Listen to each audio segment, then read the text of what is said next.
Hello and welcome to the dark side. We are so delighted that you are with us. I say we, but there's only one of me today, apparently. But we're still happy you're here.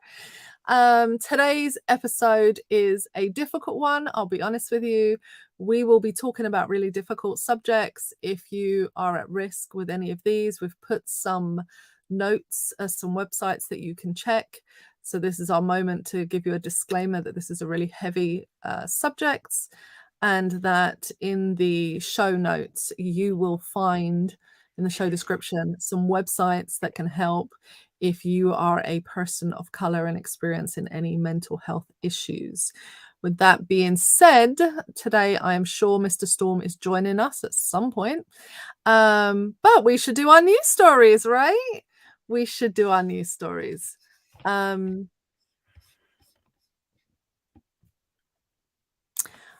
well, if you are here today, do say hello in our comments section. It will be really good to talk to you, and we will be happy to have you join our conversation as always. So today's topic, as you know, the main topic is race and mental health. But at the beginning of every episode, we discuss some news items that happened this week. And so we're going to begin with a report out of the UK that was released 5 days ago on Tuesday, and it's a report into the Met Police. Now, if you have joined us and watched for more than one episode, you will know we have discussed during various times about the institutional sexism, misogyny and racism that plague the Met Police and police in general in the UK.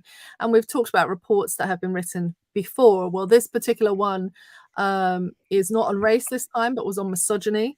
It was an investigation that was commissioned because the incidents were outrageous. I think we can be honest. The incidents were completely outrageous.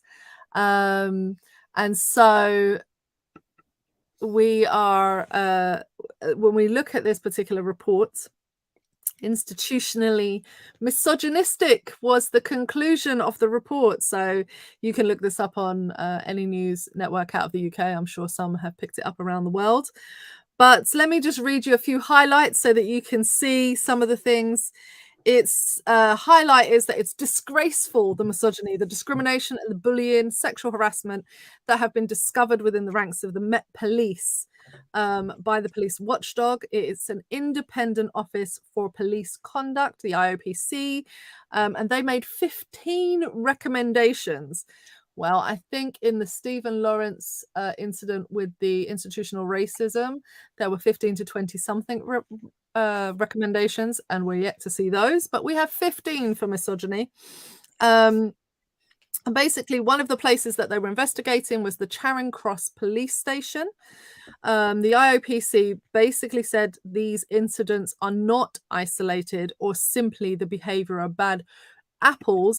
This is actually systemic, and the allegations are awful. What they are frustrated about is that there were 14 officers that they were investigating within this particular report. 2 were dismissed for gross misconduct and put on the barred list, so they're not allowed to work for any police in the UK. Again, another 2 resigned and several faced disciplinary actions. However, 9 of them are still serving on the force, and while another is working as a contractor in the staff. So if 2 were dismissed and 2 resigned and several others are facing disciplinary, and there were 14 officers investigated, but 9 still work for them, maths a little bit of a problem there in the initial instance. But also, you investigated a lot more than 14 officers. And it's quite shocking. Some of the reports, I don't want to read too many of what they were doing, but their officers were bullying and systemic. They were misogynistic. They used the word gay as an insult. They made jokes about Black Lives Matter movements and mosques and used derogatory words to describe people who are disabled. The list just went on and on. The unit that they were investigating had been disbanded, but the IOPC warned that this is not an isolated incident and that this is actually something they're investigating across the police force, and it just keeps coming up again. So in conclusion, if you've been listening to us, we have a report from the IOPC 20 years ago now? It's a long time ago, this report Just over 20 years. For institutional racism. 20 years later, we have this report that says it's institutionally misogynistic. I'm pretty sure that in the near future, we will have a new report that says it's institutionally homophobic, considering how some people have been treated, and we have discussed some of those stories briefly. So, with all of this institutional misogyny, all the recommendations that have been made, all of the work that gets put into putting this stuff out there, guess how difficult it is to find the actual reports? Well, I actually had to spend time digging it up because I knew it existed. You can't find it on the main page of any major newspaper. The news is filled with stuff about the Ukraine, but in the UK, you can't find this listed very easily, and you have to go digging around to find it. But it's a report that's 5 days old, so you should. I mean, it's a big deal to say that the Met Police is institutionally misogynistic, and yet you have to really dig to find it. So it's not surprising, to be honest. But I think it speaks to the intent of nothing's going to change. We've got another 15 recommendations, and what do we think is going to change out of this? I don't have my hope that anything will change. Mr. Storm, any thoughts? Do you not see I'm here drinking my coffee because it's business as usual?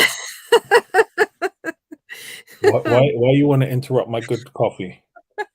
Look, the reality is we knew it was misogynistic. If you didn't, you only have to look at the events within the past few months. The murder of Sarah Everard, the police response to the vigil. Yeah.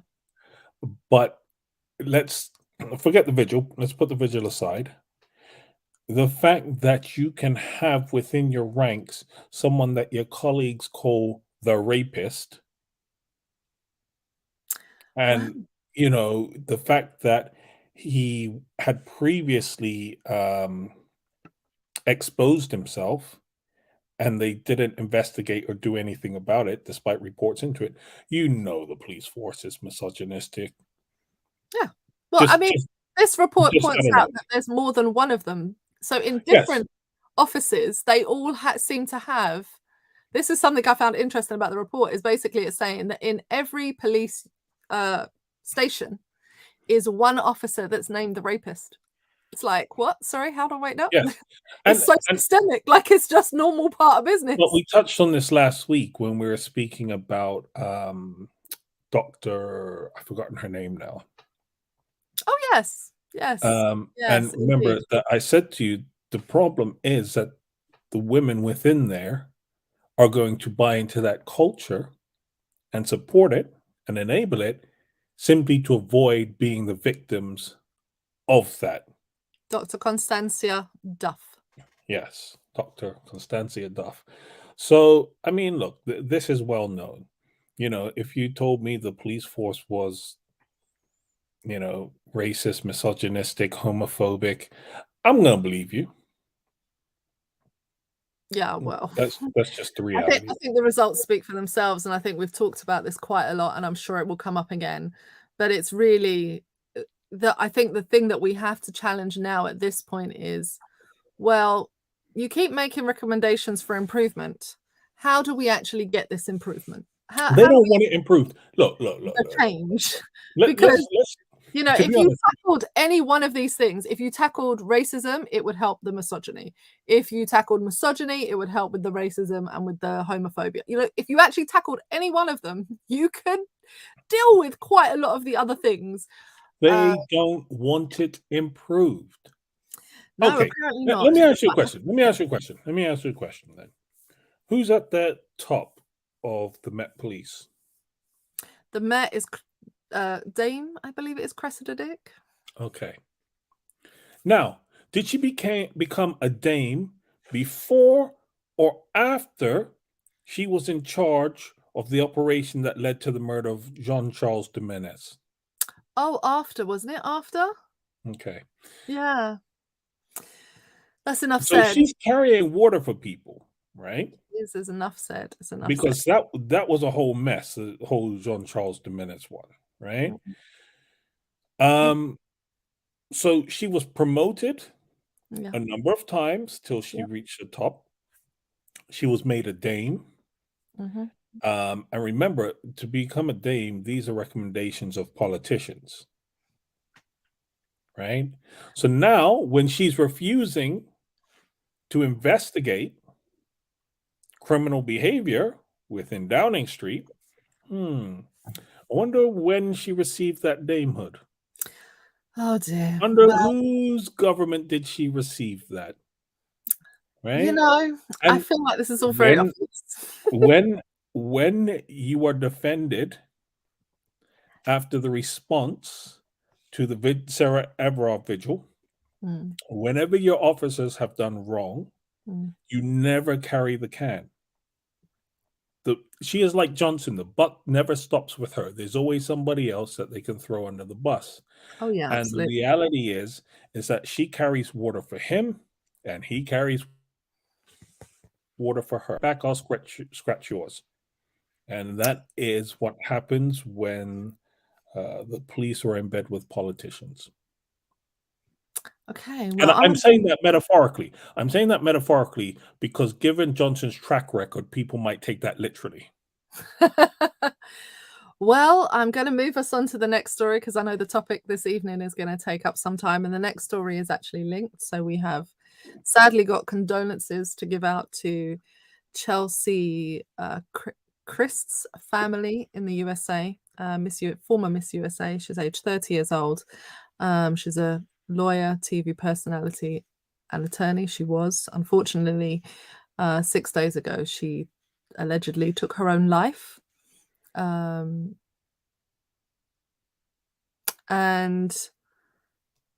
it's come as quite a shock to everybody. It's come as quite a shock to her family, it seems. It's come as quite a shock to the whole community. It's come as quite a shock to everybody she works with. And so it's an awful situation for any family to be in. But when you're in a high profile situation and the world is watching as you grieve the loss of your family and everybody has their two pennies worth to add, I think it's particularly challenging. And so today, as we're going to be talking about mental health issues and Black people, I wanted that intersection. I really wanted to just mention that, the communities around us are grieving the loss not only of people in this pandemic due to the pandemic, but due to the mental health crisis that is happening at the same time. And so just a quick reminder that there is help available and that we would really like you to get help. So there is, in the show notes, there are some places that you can go as a starting point. But if you're watching this from around the world, there are also places in Canada and the US, like the Suicide Prevention Line. Young people can phone the Kids Helpline. And if you're in the UK, there is the Samaritans, but we're about to get into institutional issues, and that will play into this, I'm sure. Yeah, just a quick note on this. I know the links that I gave you for the UK to put up Yeah. are specifically targeted towards communities of color. Yeah, that's right. So they should be a safe space, and you should find people that are understanding of the cultural significance of things, Yeah. and understand the history Yeah. that goes with that. And I believe I gave you one specifically also for Black women. Yes, indeed. Because They're all in heparin, the show notes. So if you look in the description, you can find a link to each one. Please do press on the link if you need help. Press on any of those links. There are other links. If you look, you can find them all quite easily. Needless to say, there are some awful stories. Today I was watching a video, and that's our third news story, of a organization that works with Black African women. So they're specific to the African communities. And she was called into a hospital as the last port of call because no one could calm somebody in a mental health crisis. And the description was, woman is tearing out her hair, she's refusing food, and she's talking gibberish. She said that when she arrived, she found a Black woman taking out her hair extensions, fasting and praying. that cultural, I mean, just the humanity of just the sheer ignorance of everyone around to not realize what was happening is just frightening. And just listening to this, very, of course, she's competent at her job, you know, just say matter of factly, this is not unusual. I'm normally the last person to get a call. And when I get there, these situations can be so easily resolved, not the mental health crisis that needs work and it takes time, but the fact that you can't handle the person can be so easily resolved if you know what you're doing, if you actually took the time to look beyond prejudice. You would actually see something different than what you're looking for. So it was just quite shocking. So let me do news story number 3, which should lead us nicely into the discussion, I hope. So there's a report out that says, are Black women getting enough support for mental health? It was done by the BBC. And what they were looking at is Black women are more likely than white women to experience common mental health problems such as anxiety, depression, according to government figures. Section powers under the Mental Health Act also disproportionately affect Black people. So this BBC journalist, Abdirham Saeed, decided to do a investigation to see what was happening. So let me give you some of his findings. He said that from the Adult Psychiatric Morbidity Survey, common mental disorders are 29.3% within Black women, but 20.9% within white women. However, receiving treatment for mental or emotional problems is at 6.5% for a Black woman, 7.1% for an Asian, and 14.5% for white British. It says that a combination of unconscious bias, structural and institutional racism, which is visible across society, also applies in mental health care. Therefore, there are recommendations that were given in the Modernising the Mental Health Act report, which says that greater representation of people of Black, African and Caribbean heritage and cultural appropriate advocacy needs to be implemented. The Department for Health and Social Care have said, we are absolutely committed to reducing the number of people detained under the Mental Health Act and ending the unequal treatment of people from Black and other ethnic minority backgrounds with mental illness. But they don't want to share the new changes that they're putting in. And that was one thing that he highlighted, that they are changing the Mental Health Act, but they were refusing to share what changes that they were making and why or anything. And so this idea that they're doing it for the health and well-being of the people while not sharing any information is actually more scary. Yeah, well, I was gonna just call bovine excrement to the whole thing. That's just the reality of it, because these issues have been known for decades, Yeah. and you have shown no willingness to address these issues and these failings for decades, Yeah, indeed. despite numerous reports, Mm. despite numerous studies, Mhm. despite a mountain of evidence. You refuse to do anything, and suddenly you expect people to believe that you have people's best interest at heart, but you won't tell us what you're going to do to help people. Yeah. I don't see that being helpful at all. And No. in fact, I'm very concerned and worried about it because, especially what you found under this government, is anywhere they can, any act they bring in is a power grab. Yeah. And so I will be extremely concerned about what that new act is going to say. Yeah, absolutely. I think that we've talked about it here in some of our other shows related to other subjects that we've had before. And even as we discussed it, the issue of the intersection between Black people, race, and mental health is one that is complex. It's one that's difficult, but it is one that is also has been historically wielded as a weapon against people. And so therefore, when you're moving forward into these spaces, the more transparency you have, the better representation you have, the more that you work with people in the local community, the better it is. But what this study did, that I forget the reporter's name now, what he looked at was the system is failing effectively. It has been failing historically. It is still failing, and that failing is intentional. It is intentionally doing harm. And we can give story after story of people who, and in this report, there are many stories. The article is called "Are Black Women Getting Enough Support for Mental Health?" You can look that up on the BBC. It's a short video, takes about 5 minutes. Within that 5 minutes, there are 5 women with as many stories of how they've been failed by the system.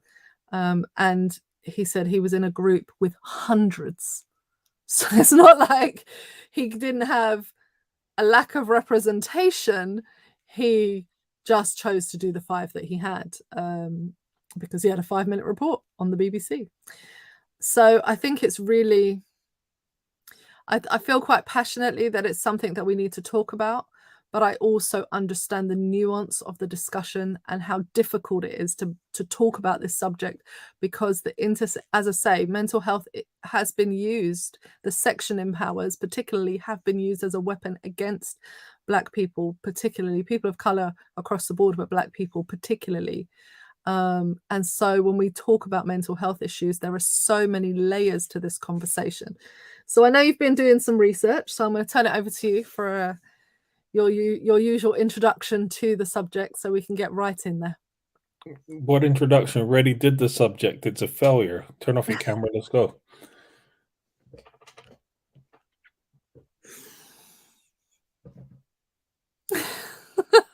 So we're done for today. No one has any questions. Do anybody in the comments, do you have questions that we can help you with on this topic? Is there something you would like to add that's productive to the discussion? All right. So let's start off with a few facts and figures. As of the 2019 census in the US, 13% of the population identify as Black or African American. Okay. And of that 13%, 16% have reported having a mental illness in the past year. Okay. So give me a figure. How many people would you say that translates to? Oh, what's the population of the US? I can never remember. So it's like 100 or 200 million, right? Something like that. Isn't that like 200 million or something? What is it? You're not going to help me out at all. 13% identify as Black or African American. Of that 13%, 16% Yes. have reported a mental illness in the past year. How many people do you think that translates to?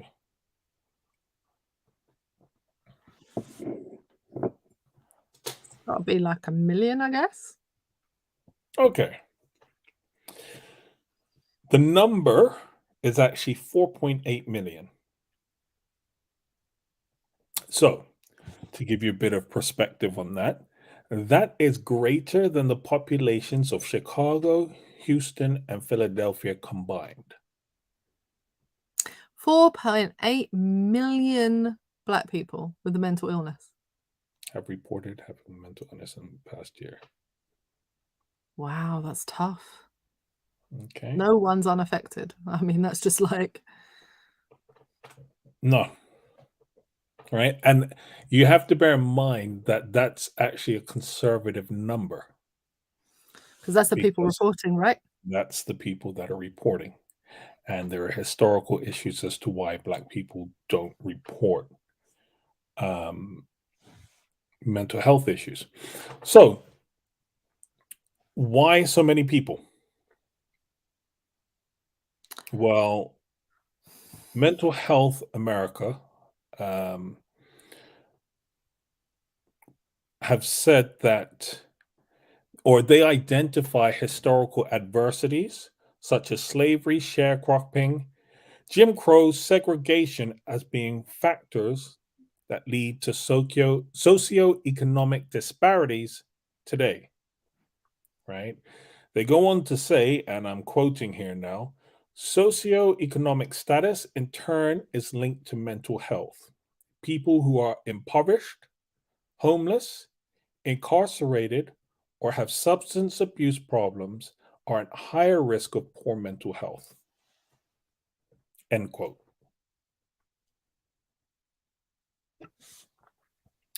So, right now, we are looking at the fact that Black people are more likely to be facing economic hardships, Mm. which increases the likelihood of mental illness. And so when you're having these conversations about reparations, when you're having these conversations and people turn around and say, um, yeah, but you're not a slave now, slavery ended centuries ago. We're dealing with the long term effects Mm. that are still present, prevalent, and harmful today, Yeah. right? And we're going to get into this a bit more later on. But I think the irony of all of this is that what is happening in the US society is that those that are most in need of help because of their socioeconomic status Mm. are deprived of it because they cannot afford health insurance. And so when you look at it, the system is set up to support and to keep this cycle going. Mm. It's not there to help people come out of the problems. And Mm. look, I don't know all the ins and outs and intricacies of the US healthcare system. I am sure that there are probably public schemes available Mm. for people on low incomes to get support, but the waiting list on those things will be insane. Secondly, we're going to move into this, but there are barriers and historic barriers to Black people accessing Yeah. support. Yeah. Um, so, yeah, I mean, as I said, the 2019 census, just to back this up, says that 1 in 5 Black or African Americans live below the poverty line. So that is a massive segment of the Black population over there that are facing increased likelihood factors that will lead to an increased likelihood of mental illness. Mm. Okay. Um, so one of the things that I wanted to do actually is one of the things that came out. We're watching. I think you mentioned it last week as well. Roy Wood Jr., Yeah. comedian, and he said that Black people in the US don't understand the struggles of Black people around the world Mm. because they are deprived of even their own history. Yeah. And so, what I want to do is, I just want to give a contrast. So, I've spoken a bit about the US situation. So, I want to give some information about what's going on in the UK with Black people and mental health. Mm. So, Mental Health Foundation in the UK reports Black men are more likely to have experienced a psychotic attack in the past year. Black people are 4 times more likely to be detained under the Mental Health Act than white people. Exposure to racism increases the likelihood of experiencing mental health problems such as psychosis and depression. Social and economic disadvantages disproportionately affect people of color, i.e., poverty, homelessness, unemployment, challenges, accessing services, and all of these increase the risk of mental health issues. Black people don't feel listened to or understood by healthcare professionals, and white professionals do not understand racism and their experiences. 9.6% of qualified clinical psychologists in the UK are non white versus 13% of the population. Mm. And so I wanted to give those facts because I want you to compare them to what's happening in the US. And I know we have people that do watch from the US. And I think it's important that people understand the struggles that are taking place in the US are taking place all across the diaspora, Yeah. Yeah. right? When you go to the Caribbean, there are going to be differences Mm. between the experiences of Caribbeans and African Americans. But the reality is, we all have a history with slavery, Mm. and it's going to manifest itself in many similar ways. There will be some divergences, but we need to understand the commonality that we all have.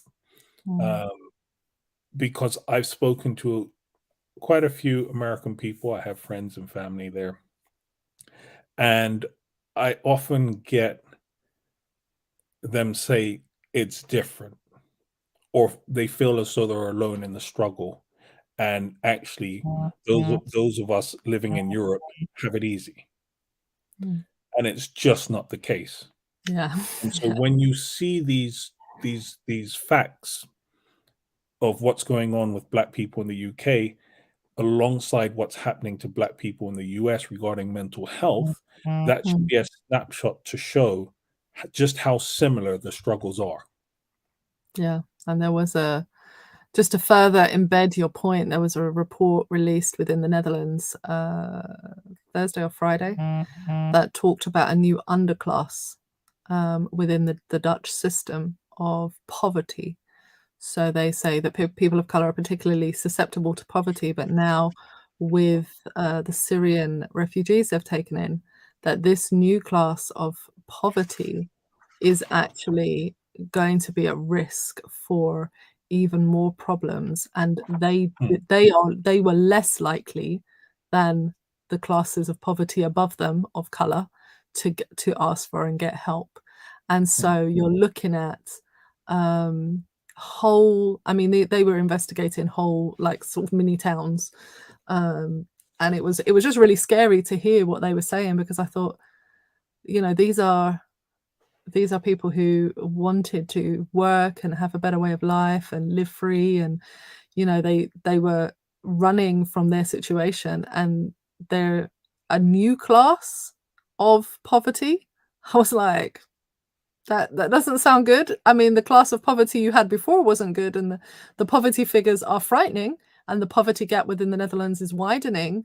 But the fact that you had to add a new class of poverty for a whole entire racial group was just really scary. And I think that, you know, it speaks to the levels at which this works across Europe, across the diaspora, as you say, for Black people, but also for other ethnic minority groups that are within listen, the fields. look, the reality is, if you are non-white, you're struggling with this. Yeah. This is a real struggle. And said when I was doing the research for this, we're speaking about this from a Black perspective Yeah. because it is the beginning of Black History Month in the US.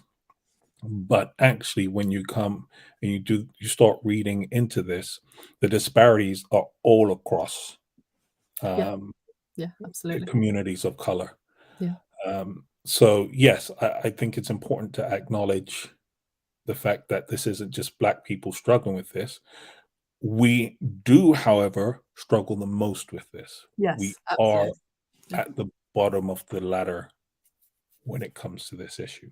So, to give you some more facts and figures, Black and African American adults are more likely to have feelings of sadness, hopelessness, and worthlessness than adult whites.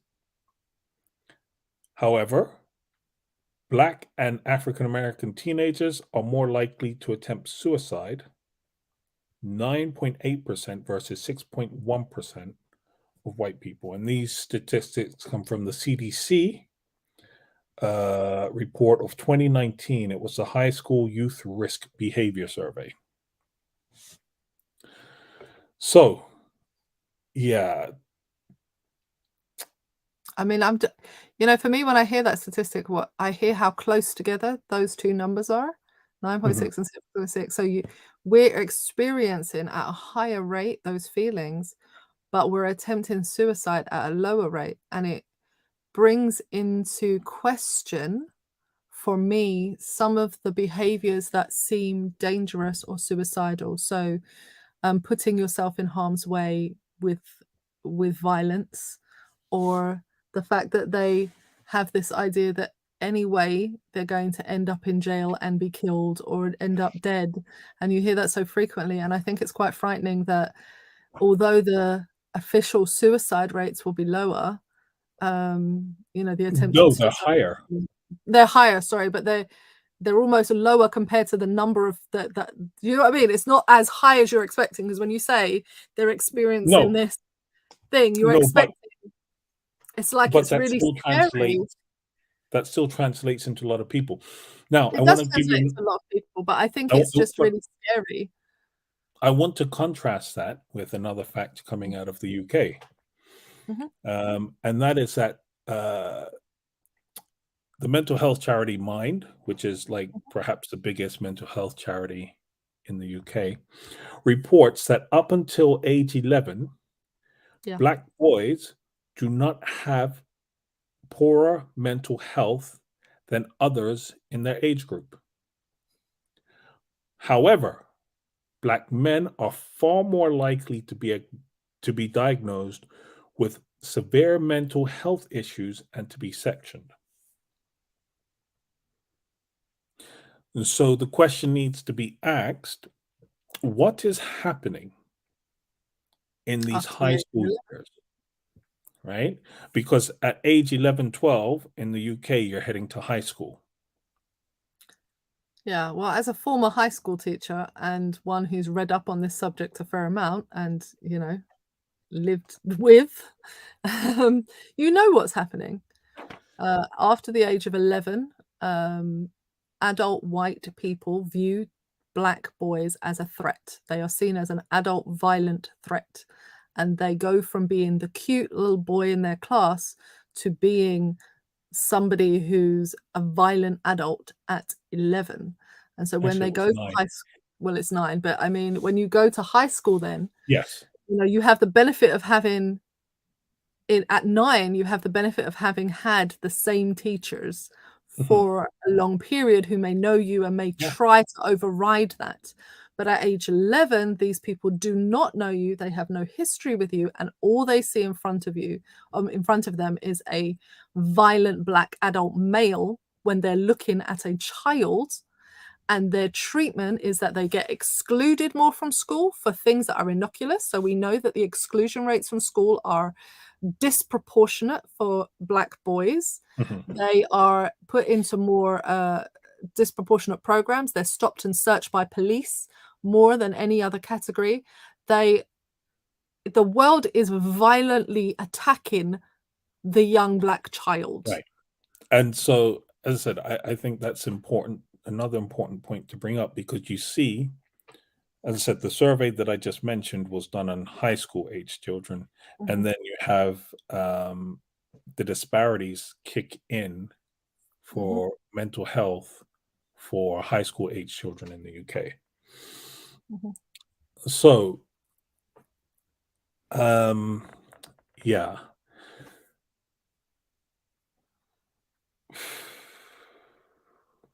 Black and African Americans are more often diagnosed with schizophrenia and less often diagnosed with a mood disorder compared to their white counterparts with the same symptoms. Same symptoms. All right. So, you go in and say, whatever, as a white person, doctor would turn around and say, oh, you're depressed or whatever. Mood disorder or You go something. in with a black person and they just go, schizophrenia. You're a danger to the public. Do you know what's That's really scary medication. about that is the medication aspect, because of Well, course you no. treat them differently, and antipsychotics that you Mhm. give for schizophrenia can actually be really, they can cause as much harm as they can help. Absolutely, And so if absolutely. you give them to a person without mental health issues, you're gonna give them mental health issues after you've given them the Right. antipsychotic. But the irony of, well, you're not giving them Mm. the right medication because it could be a mood disorder and they possibly do need some support. Yeah, But here's the irony of it. You're diagnosing black men with schizophrenia and serious mental health conditions but not giving them more any medication frequently, because they're too. but you're offering them medication and therapy at lower rates than you are white people. And this is according to the American Psychiatric Association, who did a study in 2017. You can find this one on their website. It's called Mental Health Disparities Amongst African Americans. Okay, so Shireen has just given us some. I know that she works out in the States, so she said that that's part of why Black people are afraid Mhm. of psych services and psychiatric ward of hospitals. They are afraid to be placed on mandatory 72-hour involuntary holds. And we know that when we look at how that works out in the long run, the disproportionate number of prisoners with mental health issues in the States, you get into a 72-hour hold and it becomes like a cycle. You're going to end up in the prison system, Yeah, sadly. So yeah. you know, and I think there's an irony with this in that you could be sane Hmm. and be outraged, annoyed, and angry at being placed on a 72-hour hold, and they will use that to diagnose Yeah, your mental health as yeah, though your reaction was unreasonable, yeah, precisely. Absolutely, you know? absolutely. And And it's I a think, cycle and it's awful. yeah, and so when you understand that how you act as a black person, Mm, um, and how it's viewed through the white lens in medical yeah. health care is extremely damaging. Um, So one moment before you give us your next topics, we've got someone else come in that says, "Don't get me started on how late people are diagnosed with ADHD or with autism, because we are not believed." I can add the autism, of course, as a caveat, but the person says ADHD because we are not believed. We're just perceived as lazy, bad at school, functioning at work, and this goes for ADHD as much as it goes for dyslexia and all other neurodiversities. Some parents are often under the illusion that they are just willing to diagnose Black children, but even that is a weapon, and Black children are less likely to be diagnosed and treated. They might be diagnosed, they're not treated. They're not diagnosed, they're not treated. And you have this cycle that that affects Black children's education. Um, you know, it's just very scary. right. So there's a stigma within the black community as to why we don't really seek help. Um, and this goes back, and we had earlier on, I mentioned slavery. Mhm. And I said we have to take it back to slavery. Mm, And there's a reason for that. Black people were not seen as fully human. We were not mm, deemed as sophisticated enough mentally to develop depression or anxiety or any of these things. Um, so we have a real hesitancy. Mm. We were taught that these things to have a real hesitancy. Christine Crawford, she's a medical doctor and a mental health. She's a psychiatrist. Mhm. She says, "quote From these historic misconceptions, we learn to ignore mental illness or call it other terms like Mm. stress and being tired." End quote. Mm. Oh, tired. Oh. Oh, I felt Right. that in my soul. Mm. So, yeah, Shireen, you bring up a very real point. The intersection of religion does make it even more dangerous. I wasn't going to approach that subject today or that aspect of it, but I don't know if you want to say something on it. Well, I think this is the double-edged sword, and I think this is where we have to acknowledge the plus and the minus on the same side. So for people of color, of course, the safest place they had, the place that they had to be able to go for Black people during slavery, a lot of our issues were worked out in the church. You know, the expressions of music, the expressions of the way that we preach, the expressions of the way we move our bodies, is a way of coping with our mental health issues. It was a way of dealing with the tired, with the stress.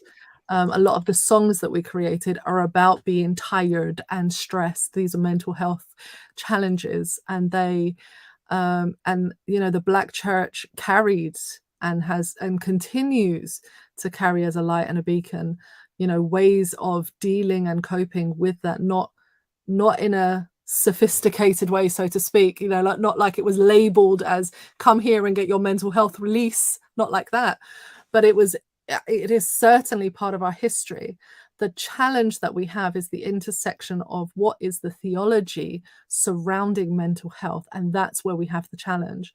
The theology that underpinned a lot of people is that if God is the great God, he will not let my mind get sick because my mind is the only thing I have that connects me to him. And he will just, we don't break in our mind, no matter how broken we're feeling, no matter how troubled our brain is feeling, no matter how difficult the days are, no matter how ways tired we be, we do not break because God would not allow that. And that theology, that idea, that theological perspective has done a lot of harm within the community. It means that we pray it away.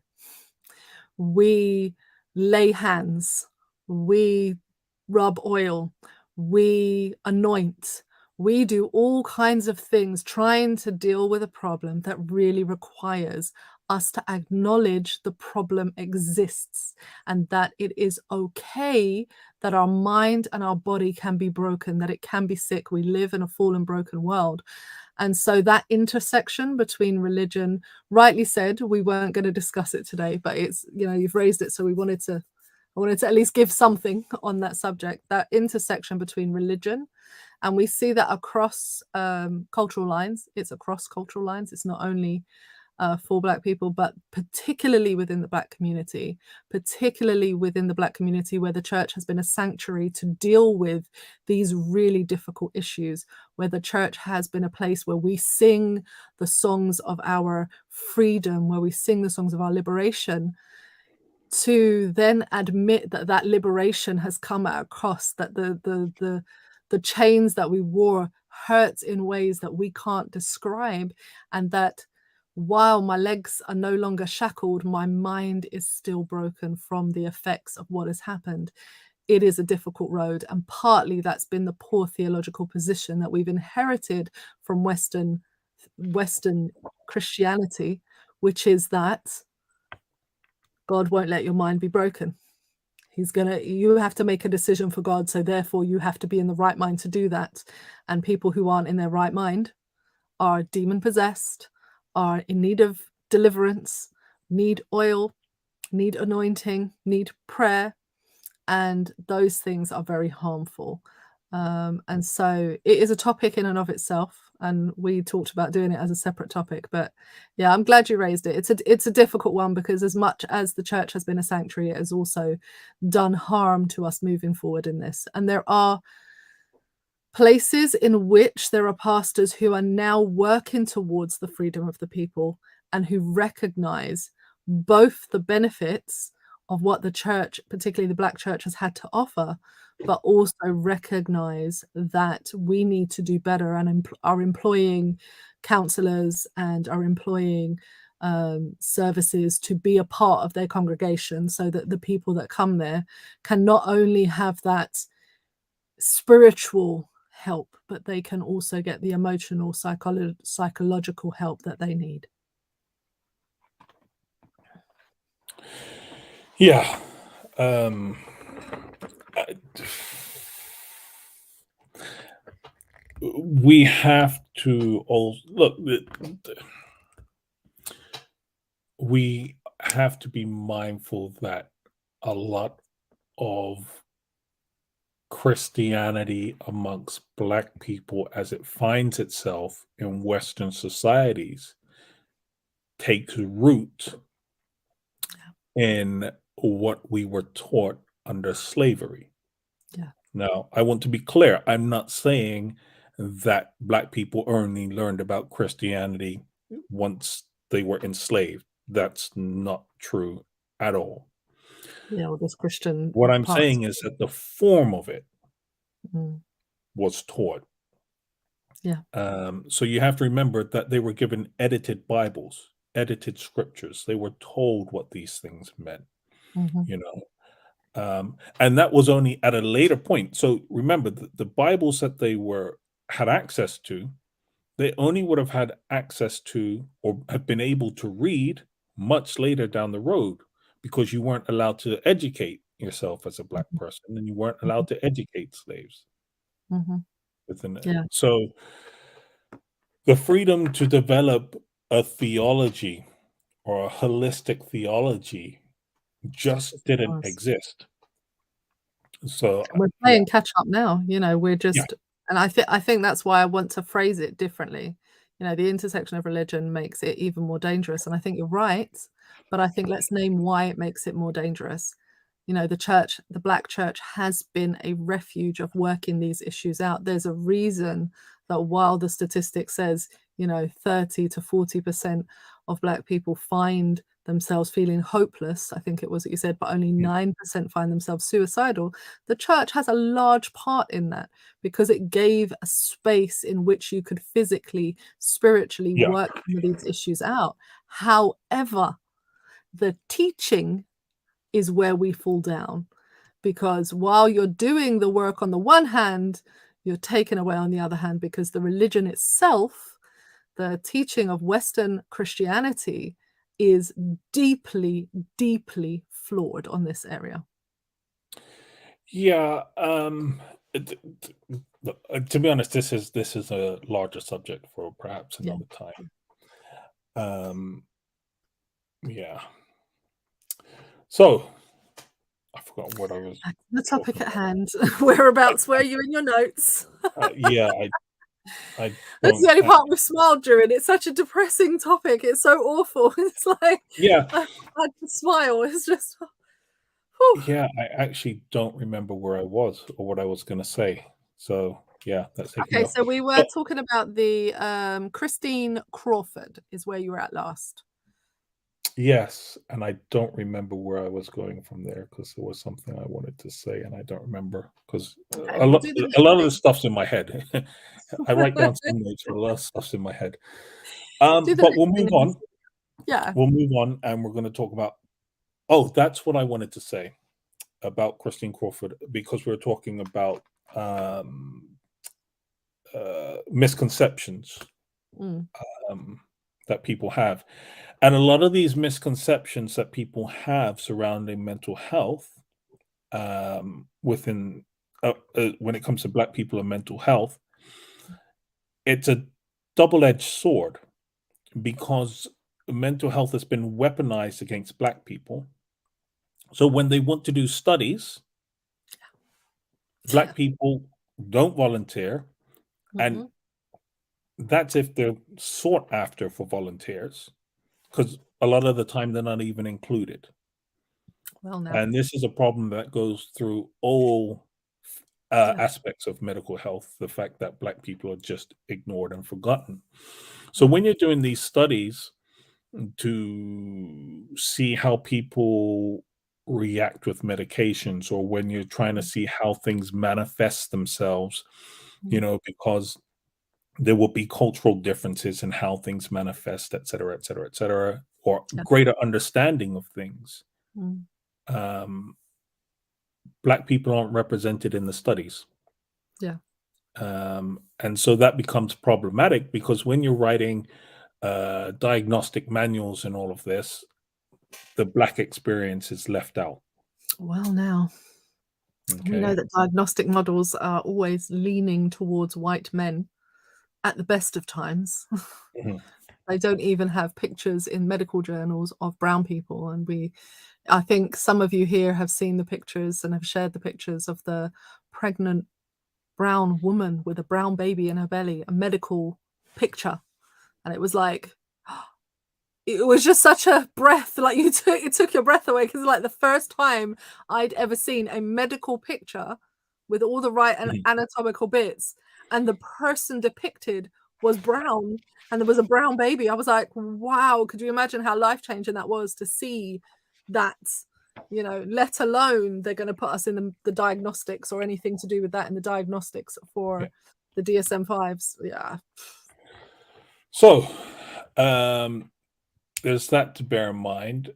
Now, I touched on this earlier, the question of access. Mm, And when you don't have much money, how do you access the services that you need? mhm, This is where it is important. Like,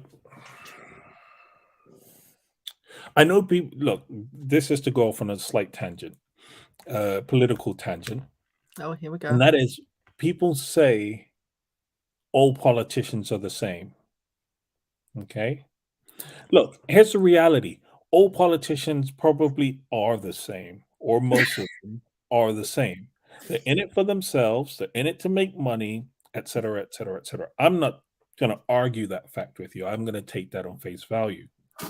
But you need to ask yourself, although they're all the same, which politician is going to enact policies that benefit me Mm, and benefit my community mm, and benefit society? yeah. And once you start asking that question, you won't view all politicians through the lens of being the same, Mm, because one is definitely going to be better than the other. yeah. Okay. And I say that because of the next set of statistics, right? And this is to do with access to healthcare. So, 11.5% of Black and African Americans are uninsured versus 7.5% of white people as of 2018, right? Now, the Affordable Care Act has helped close the gap, Mm. right? Look, So one this they try to repeal every 5 seconds. right, and this is the point. That So one. these Hatred. statistics are based with that gap being closed, but you now have politicians gutting the Affordable Care Act and cutting out, massive segments of it in an Right. attempt to get rid of it. And Right. so all that's doing is Widening the it's gap again. widening the gap again, Right. right? And these statistics come from the Kaiser Family Foundation. Changes in health coverage by race and ethnicities since the Affordable Care Act 2010 to 2018. Mhm. Right. So it looked at what was happening over that 8-year period. Right. So, you know, I think politically we need to be active. We need to stop Right. saying all politicians are the same and get engaged. Right. So with this access, what does that translate to? Well, in 2018, 58.2% of Black and African Americans aged 18 to 25 Mhm. and 50.1% of adults aged 26 to 49 with a serious mental health issue or illness, serious, right, did Mm. not receive treatment. And those figures come from the CDC. That's over half of both categories. Yep. I know that why has their name escaped my mind? The Black Lives Matter founder has a brother who has severe mental health issues, and she speaks quite openly about the challenge that she's had to get him the correct help, to help him stay out of the prison system, to help him change. Oh, ooh, it's just been a nightmare. Like listening to her stories, it's been so. Patrice Collins. Cullens, thank you. I was trying to desperately remember a name. Low cost therapy. Not sure if they're active in the UK, but this is one place that we can use. Thank you so much for sharing that with our viewers. I think that's wonderful. It's, we've put some in the main section, but also here. So thank you so much for placing that there for the US based listeners. Well, I just want to address what Shireen has said. And that is mental health services you can get free of charge in the UK. The Yeah. problem is the waiting list for them can be quite long. Yeah. Simply because there isn't enough mental health professionals. And it doesn't matter whether you're black or white, the waiting list is just long. And Yeah. so, what your point does bring up, Shireen, is the disparity in mental health care between those with wealth and those without. Yeah. And once again, that comes back to the earlier stressors that we were talking about Yeah. poverty, Yeah. homelessness, etc. So although there's a difference in healthcare between differences in healthcare between the UK and the US in terms of in the UK you can get these Yeah. services Point for of free. entry. There's just not enough mental health professionals to deal with the sheer number that is needed. Yeah. So if you can afford to pay professionally for it, of course, you get to cut out a lot of that. Mm. So Yeah, I think it's definitely a real challenge. I mean, if you're looking at the point in which any person has to get access to these services, as you say, waiting list is a critical issue. I think the other issue to bear in mind is that once you do access a service, it is predominantly overwhelmingly, 90% if you reverse the figures you gave us earlier. I think it was, what was it's it? about 91% in the UK, 91% about white 91% of the professionals. accredited clinical psychologist will be Right. white. And so Um, therefore you're really up against a problem because of these accessibility issues. We can give you story after story of people who present with this list of complaints, and when a white professional comes, yeah, they're clearly in psychosis, they're clearly blah blah blah blah blah. But when a black person comes, they're like, she's just taken out her hair extensions, or she's just, the behaviors are totally differently interpreted. It's just quite frightening, the contrast. And it's not to say there aren't underlying mental health issues, but they might be depression and not schizophrenia. The misdiagnosis element is quite severe. right. So there's a misdiagnosis element, and I think you can attribute some of that to ignorance. But I actually believe that there is intentionality in the lack of care that Black people receive.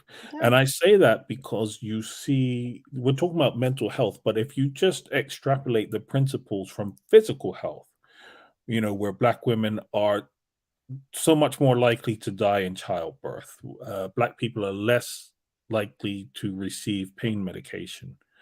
Um, This isn't something that is accidental or unintentional. This is done with, you know, conscience, right? Yeah. And the American Psychiatric Association, so just to talk about the differences in care, what they report is that uh, Black and African Americans are less likely to receive guideline consistent care. So you have the guidelines for care in place, but you don't follow them. Yeah. That doesn't speak to being unintentional. That speaks That to it. speaks to an Intention. intentional behavior.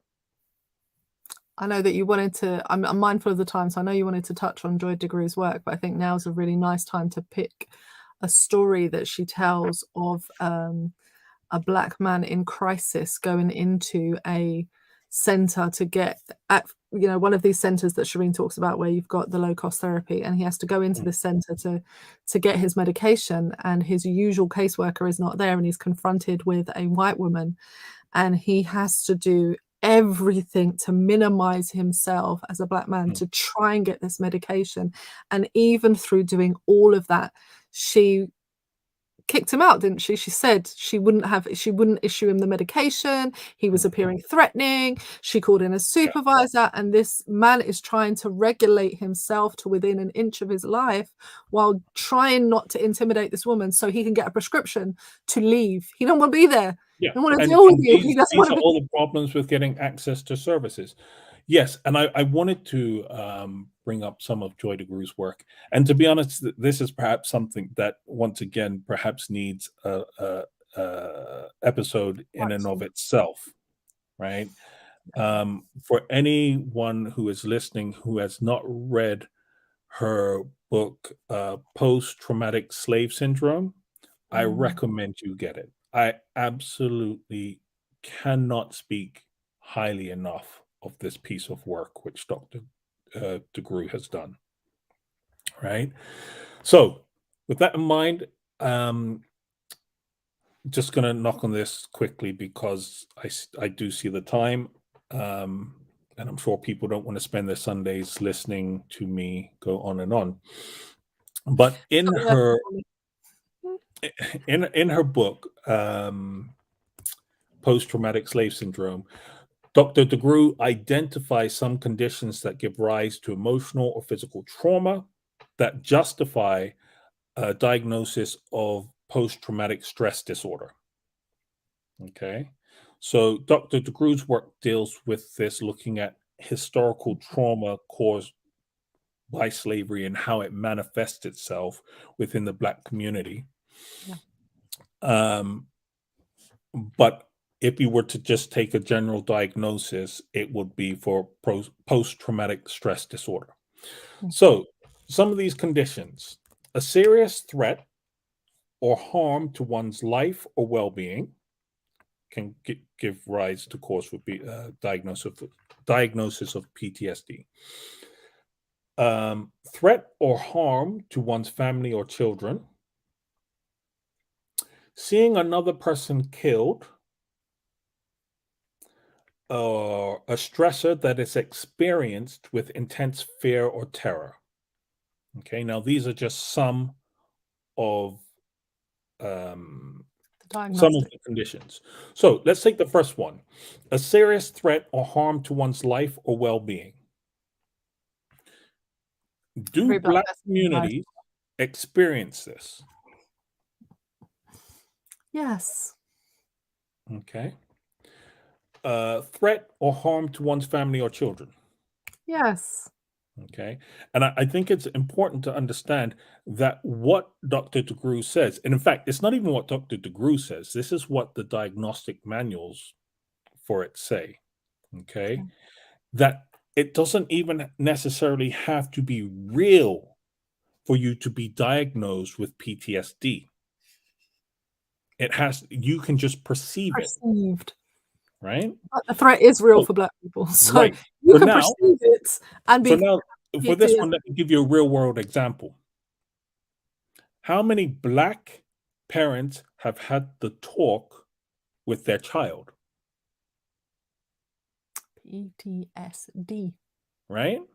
So even if we were to say that the talk, hey, it's not based in reality, because there will be people out there that say that's not real. That's fine, but it is perceived to be real. Therefore, even that is enough to diagnose someone with PTSD, right? So, seeing another person killed, well, to be honest, let's be real, most Black people haven't seen another person killed, have they? Well, there is a school district. I was watching a documentary from a head teacher who'd won an award for going into the worst district, and I can't remember the city, so please forgive me, Americans.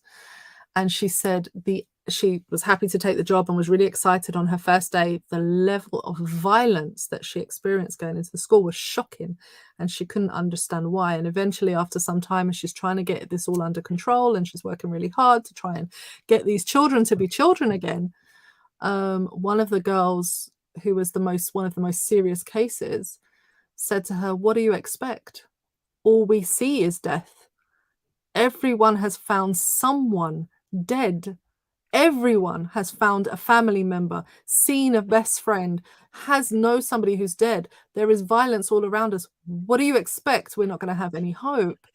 And that alone, while we say that, most Black people haven't seen, and I think Shireen brings up the other point, Mhm. which is most of us have seen somebody of color. And that was the point I was getting to.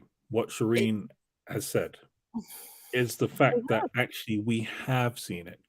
We've When watched it George time Floyd and was time again. murdered, the video goes round on news stations, and you have 24-hour news channels. So the images are Black replayed trauma. over and over and over and over and over and over and over.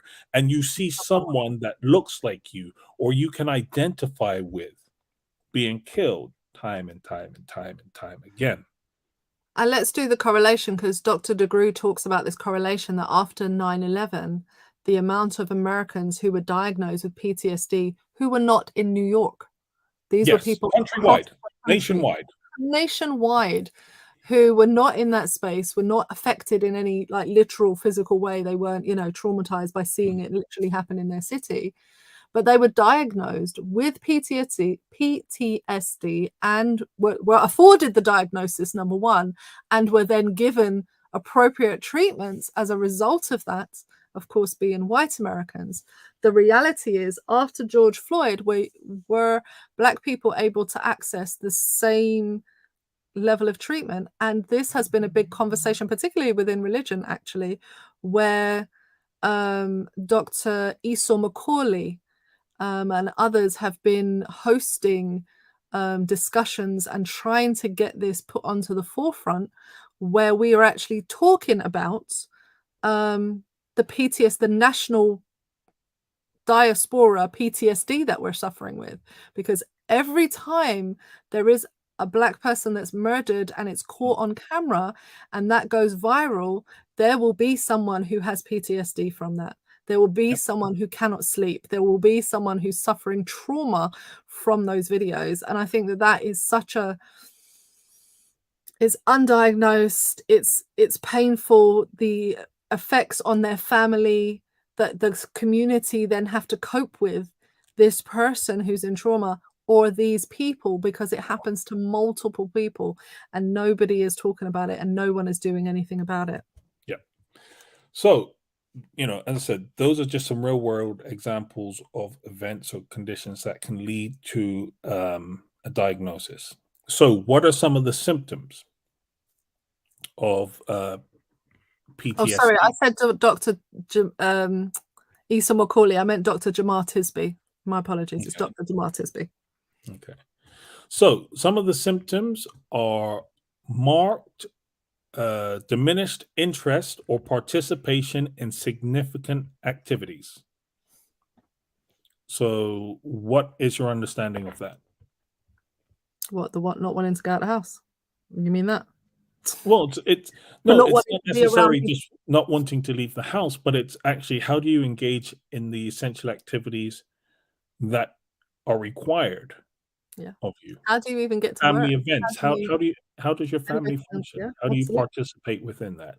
And Is we is see a lot of family dysfunction around these sorts of issues where people Mhm. can't participate in healthy ways with their family. They Yeah, find that really a struggle, and they're misdiagnosed, I guess, by they're mislabeled by their own family, but these are people who are suffering with trauma.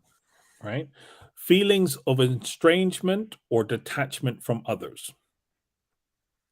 Well, we see this most evidently in our young people sometimes where they just feel like their life. I mean, I've worked in inner city London schools where the majority of students are black, and the feeling of death that they have, morbidity, that they're just there is no hope, that they will most likely die, is so high and so frightening.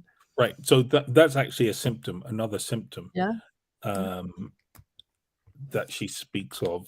Look, as I said, people need to read a book for more information on this. Um, a sense of, so what you were just saying, she calls it a sense of a foreshortened future. yeah, yeah. Okay. And in this, she notes that children as young as 10 had planned their own funerals, what music they wanted, et cetera, et cetera, et cetera. Yeah. And some psychologists were saying, "Oh, this is great. These children have come to terms or accepted that death is." What was it she was saying? That It's a reality of life. yeah. Whereas the children, that wasn't actually how it was. It was that these children were accepting the fact that they were quite likely going to die very soon. Well, the ironic thing, not funny thing, the ironic thing is if you listen to particularly rap artists, you will hear a very similar pattern of stories. When I was this age, I thought, to be honest, I was gonna die. Um, and you hear those, especially particularly that came out of the ghettos, that came out of those really stressful environments, that the stories, if you listen to them, listen to their interviews, Mhm. you will hear time and time again trauma. It Yep. doesn't take a psychologist to hear it. What you will hear is time and time again trauma that you will hear them explaining. When I was a kid, I I I sit here now thinking it's a miracle I'm here. I can't believe it. I'm 50 years old. Who would have ever thought I'd have made it this far? And when you look underneath the surface and you listen to the actual full story, you're listening to people who have tried to process trauma Yep. without any Yep. help, without any intervention, and have just survived. And is it any wonder that their behaviors might seem off to other people, or Yeah. their value system might be a little skewed? Well, to be quite frank, they're doing the best they can with what they've got, you know, and with the best information with living with trauma. Yeah. So another symptom is difficulty falling or staying asleep, Hmm. Hmm. irritability or outbursts of anger. Listen, that sounds like black parenting right there. Listen, I could talk to you about black parenting and how it all connects as well, Yeah. but also a difficulty concentrating. And this So, goes back to an earlier point about ADHD, but also goes back to a point of, are you dealing with the trauma? yep. It's all linked. Okay. So Dr. DeGroo's work deals with generational trauma and Yeah. how it's handed down. So she asks the question of how do we raise our children? So, how do you know how to raise your children? Well, generally, you've learnt it from your parents. That's really how you learn how to raise a child, is you instinctively end up doing whatever your parents did. Um, I know the answers to these questions because I've read Dr. Joy DeGru's work, and I found it really shocking on this particular level. It Mhm. really hit home to me, which Yeah. is that I thought I was fairly aware, fairly worked. I've been working it out. I've seen my therapist. I've been doing the work. I've been reading the books. I've been talking to friends. I've been learning. And then Dr. Joy DeGruy talks about the generational trauma of parenting. And I was gobsmacked to see how it had impacted me and my own parenting. And somebody would say, but you're so far removed, your parents are from Barbados, blah, blah, blah, blah, blah. But she could have just described a day in my life as a parent. Mhm. just frightening. Yeah. So the values that we learn come from our parents, and Yeah, typically the methods that we learn, yeah, the rough blueprint comes from our parents. We're going to make minor adaptations, but the rough blueprint typically comes from how our parents did it. So uh, what she does is she speaks to, okay, who is the father is typically the role model, the male role model in the family. Okay. So, but when you're dealing with Black people and Black communities that have dealt with slavery, you know what? Not even just slavery, colonialism. What happened was that typically the white man usurped that position mm, and was the male power dynamic for the family because they said where you went, where you slept, they held all the power and control. And how did they then govern these people? Through brutality, through force. yeah. So you now have people enslaved for hundreds of years. And then you suddenly say, well, now you're no longer slaves. But what's the blueprint that a man now has for how he interacts with his family, It's a violent one. right? It's a violent one. So when we're looking at Black families and we say, well, we need to discipline, what do you mean by discipline? It's definitely not disciple, No. because I would have loved my parents to disciple me rather than, I knew you were about to rather correct than the discipline they I'd have were double handing done out. this duty if that's all right with everybody. You know, I'm like, listen, you cannot go to a Black household that I know of, people my age, No. and not have stories about how your parents dealt with you. You know, and this is definitely a generational issue. I do see more in the generation of parents Mm, coming up now that they're talking about conscious parenting and getting back in touch with the roots of what maybe African parenting would have looked like before the influence of colonialization. But what is really interesting is the use of um, physical force mm, is still very evident, and it's as if it's well, I find it. How do I say this?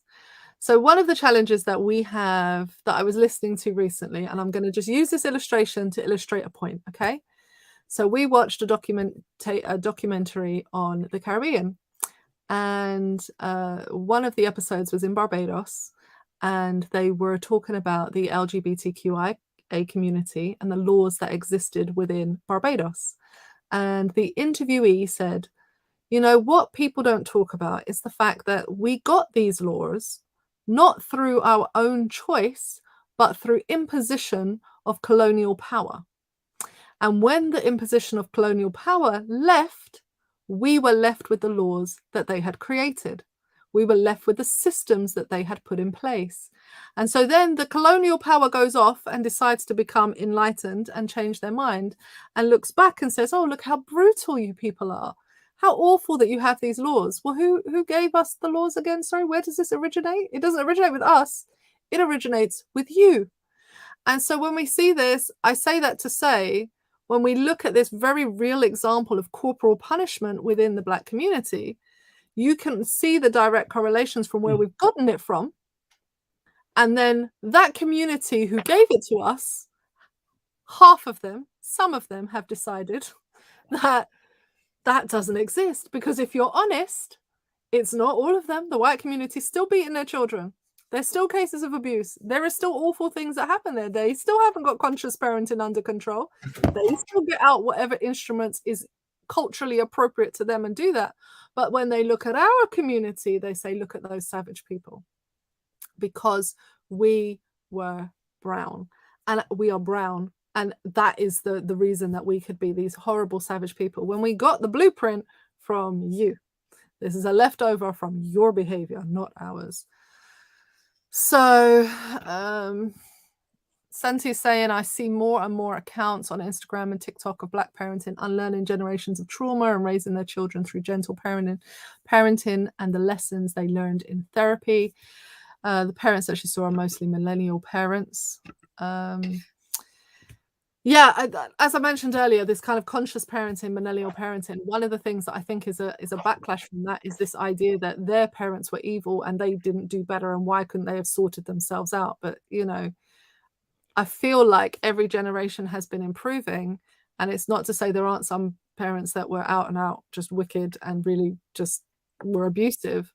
But I think we have to recognize that generational trauma takes time to get to a place, and never before have we had kind of the access that we have to each other to stand together. We, you know, the access to Dr. Joy DeGruy's work, the access to some of the Black counselors and professionals that we've had before that can help us to process this.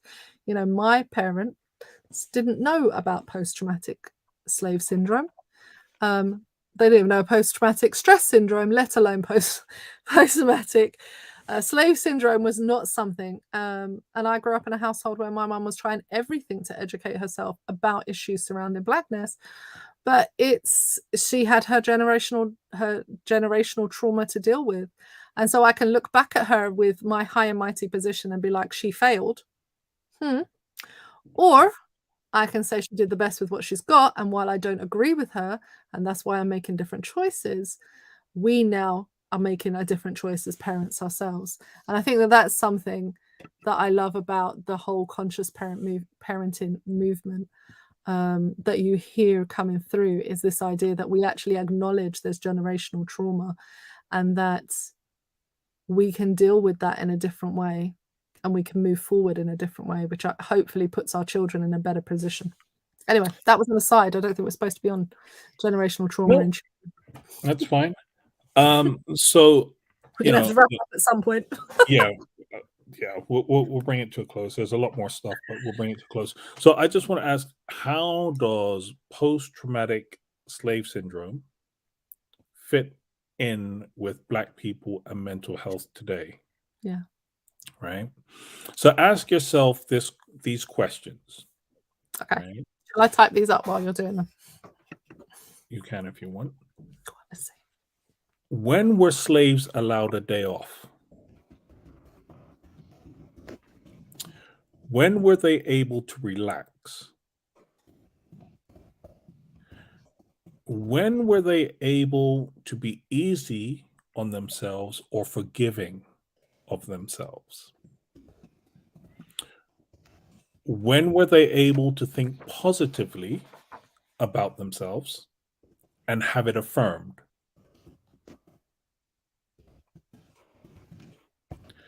And then I want you to just ask yourself, how do you answer those questions for yourself personally today?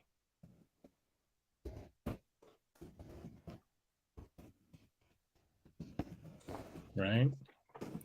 See, slaves weren't able to do all of these things for themselves. Forgive me, right? My spelling mistakes. You weren't able to be forgiving of yourself, because if you made mistakes, you paid a harsh price. And that was, say you broke something in the owner's house. You pay a harsh price for that. But not just that, you had to be vigilant of your community. You had to protect yourself. So you're always vigilant. Any mistake you make could affect the community. Yeah. Right? So you weren't able to do any of these things. Ask yourself this: how forgiving are you of your mistakes today? Because you have to remember, we're talking about generational trauma. Many of us, and so you're taught generationally to be hard on yourself. What about the concept of giving yourself time off? Hey, and relaxing? Listen, especially in a side hustle. capitalistic society. Side hustle is the enemy of Black people, but it was created by Black people. Like, literally, it is your enemy. Like, I can't have it. Everyone has to have But it's 1, 2, or 3 but side here's the hustles. thing. Steve Harvey said, if you're sleeping 8 hours, that's the Mhm, mandatory minimum you should be sleeping is mhm. 8 hours. If you are sleeping 8 hours, you're wasting time sleeping when you could be trying to hustle and earn more money. Generational trauma right there. Yes, Nonsense. right? It is. But here's the thing, you know, San is quite right that they're in survival mode. You're Yeah. in survival mode. Mhm. And a lot of these things, or some of these things, were done intentionally as protection mechanisms. So, for example, you know, this question of were you allowed to be confident of yourself and have it affirmed in the community or by the community? Well, in the 1940s in the USA, um, you were taught not to be self assured. Why? Because when you come into contact with white people and display that confidence, that can put your life at risk, They're gonna shoot you. That's just point blank. They're gonna take you outside and right? beat you. So some of these things, San is absolutely right, that people are in survival mode. But when you're in survival mode, when do you take the time to stop and heal and Yeah, treat yourself? yeah, And say, I need to look after my mental health. I'm looking after my physical health. yeah, These things take care of me physically, but yeah, at which point do you then take care of your mental health? yeah. So, you know, ask yourself these questions of slaves and then apply the questions to yourself and just reflect on how different the answers are. And I would probably say to you, they're not that different. No, no. I mean, you know, we supposedly have a weekend. We're supposedly given the luxury of a weekend, but as I said, side hustle is your enemy. When were you able to? When were they able to relax? Never, of course, ever. When are we able to relax? Well, we apparently have that option, but how many of us really ever relax? There are people who take courses to learn how to relax because they can't. They Listen, find it almost impossible. you say you have that option, but you don't. As I said, supposedly we have the option Because for a weekend. well, That think doesn't about it. When I say relax, right? Relaxation isn't just a physical thing, it's a mental thing. Yeah, And all too often black people, as the statistics show, they're in are fight, flight, affected by freeze. poverty, are affected by all of these other Yeah, things that you are constantly having to deal with. yeah, yeah. So you don't actually get the opportunity to relax. And also, I think, there was there are many videos made, but there is the point to be made, particularly I think for African Americans, which is that the fear that they constantly live under. You can't Mm, sleep, Breonna Taylor. You can't jog, Ahmaud Aubrey. You can't sit in your car with your family. You can't, the list of things that you can't do. So at which point are you relaxing? At which point do you get to put that down and relax because you're yeah. safe? They go into churches, they shoot you. You're always in fight or flight. And we know that if your brain stays in fight or flight for too long, it permanently damages.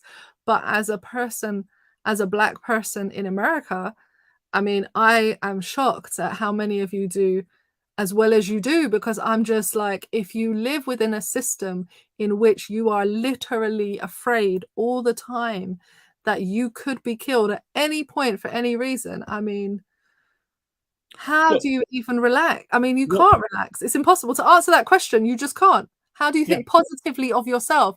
It's impossible. It's impossible. When are you going to have the chance to do Well, that?